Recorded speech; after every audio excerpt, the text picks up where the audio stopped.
Hello friends, কেমন আছেন সবাই? আশা করছি সবাই খুব ভালো আছেন। আমার নতুন আরও একটি ব্লগে আপনাদেরকে স্বাগতম। তো সকালবেলা সব কাজকর্ম করে স্নান পূজা সব কিছু কমপ্লিট করে চলে আসছি। আর দুই ছেলেরই হচ্ছে স্কুলে পরীক্ষা চলতেছে, যার কারণে সকালবেলার ব্যস্ততাটা একটু বেশিই বেড়ে গেছে। আর ঘুম থেকে ওঠার পর তো সারাদিনের কাজ রুটিন শুরু হয়েই যায়।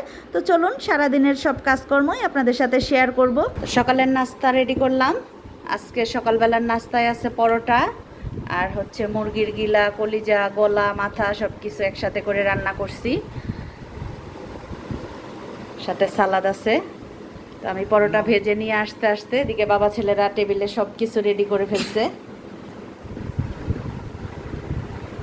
অনেকগুলো পরোটা ভেজে নিয়ে আসছি।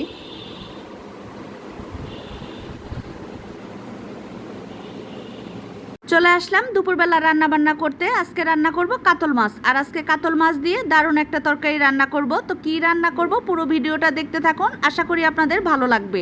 তো বন্ধুরা, আমার ভিডিওগুলো যদি আপনাদের ভালো লেগে থাকে তাহলে অবশ্যই লাইক, কমেন্ট, শেয়ার করতে ভুলবেন না। আমার ইউটিউব চ্যানেলটি সাবস্ক্রাইব করে দেবেন প্লিজ, আর আমার ফেসবুক পেজটি ফলো করে আমার পাশেই থাকবেন।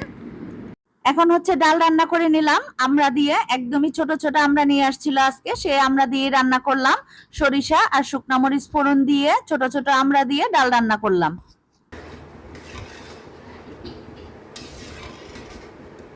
তো এইদিকে মাছ রান্নার জন্য যা যা লাগবে সবকিছু রেডি করে নিছি। কাজু বাদাম, কিশমিশ, আদা, পেঁয়াজ আর কাঁচামরিচ। তো এগুলো এখন এক এক করে বেটে নেব। তো মাছগুলোতে তো আগেই হলুদ লবণ মাখায় রাখছিলাম, এখন মাছগুলো আগে ভেজে নেই। আর মাছ ভাজি করতে করতে কিন্তু এদিকে আমাদের কারেন্ট চলে গেছে।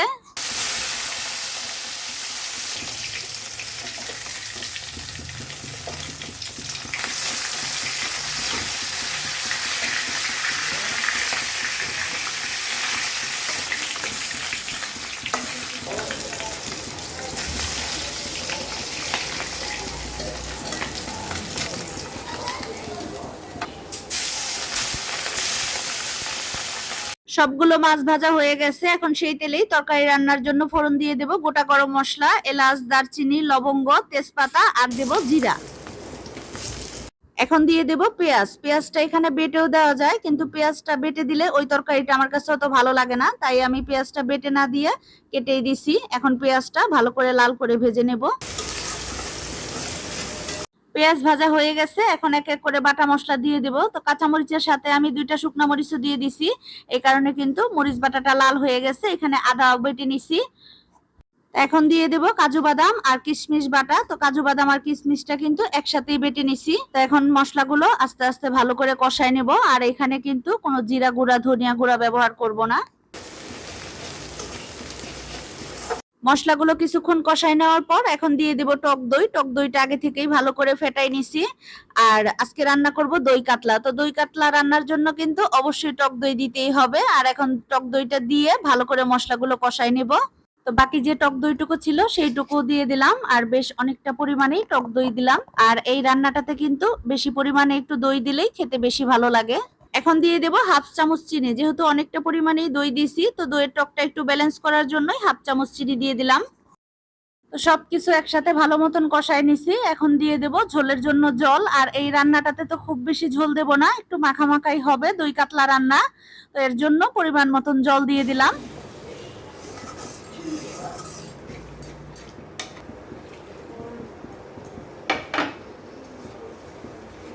রান্না তো প্রায় হয়ে আসলো, কিন্তু আসল জিনিস দিতেই ভুলে গেছি। যে জিনিস না দিলে রান্না খাওয়াই যাবে না, লবণ দিতেই ভুলে গেছি। তো এখন লবণ দিয়ে দিলাম। ঝোলে বলক চলে আসছে, এখন ভেজে রাখা মাছগুলো দিয়ে দেই। আর আজকের মাছ রান্নাটাই কিন্তু আমি মশলার সাথে কোনো হলুদ গুঁড়া দেই নাই। ওই মাছ ভাজার আগে কাঁচা মাছে একটু হলুদ আর লবণ মাখাই নিছিলাম, ওইটুকুই হলুদ। কারণ এই তরকারিটাতে হলুদ দিলে দেখতে অত ভালো লাগে না, হলুদটা কম দিলেই তরকারিটা দেখতে খুবই সুন্দর হয়। তো ভাজা মাছ দিয়ে ঝোলটা অনেকক্ষণ জাল করে নিছি, আর ঝোলটা শুকায় কিন্তু একদমই মাখা মাখা হয়ে গেছে। তো মাছ রান্নাটাও পুরোপুরি রেডি। তো এই হচ্ছে আজকে আমার রান্না বান্না, দই কাতলা, আমরা দিয়ে ডাল, ভাত, আর এটা হচ্ছে খারকোল পাতা বাটা করছি। তো খারকোল পাতা, কাঁচামরিচ, রসুন আর কালো জিরা একসাথে ভেজে তারপর বেটে নিছি। আর আমার দই কাতলা রান্নাটা কেমন লাগলো কমেন্টে জানাবেন, আর ভালো লাগলে অবশ্যই একটি লাইক দেবেন। তো আজকের মতন ভিডিওটা এখানেই শেষ করে দিচ্ছি। টাটা।